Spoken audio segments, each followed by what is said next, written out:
Alhamdulillah. Alhamdulillah jumpa. Mangsa dah jumpa. Alhamdulillah. Balik.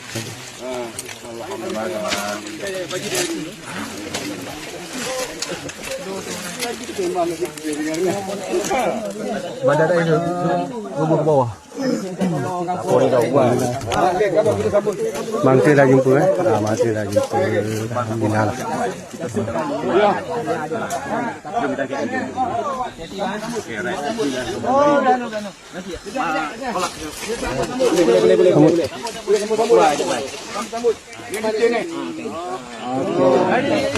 Satu, dua, tiga.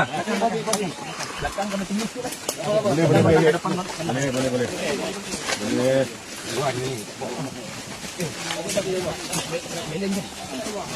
Hati-hati orang Islam. Sambut.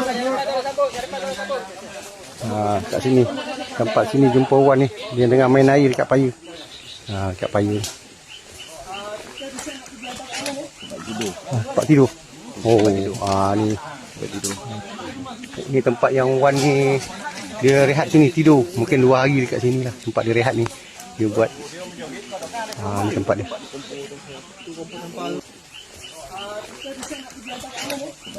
Tempat tidur. Oh, ni tempat tidur.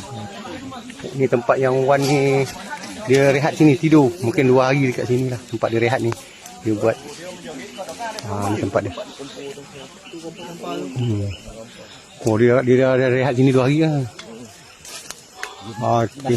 Alhamdulillah. Wah, bagus jugalah orang kampung dia buat drone sekali. Alhamdulillah. Kita pun alhamdulillah nak gerak keluar ni.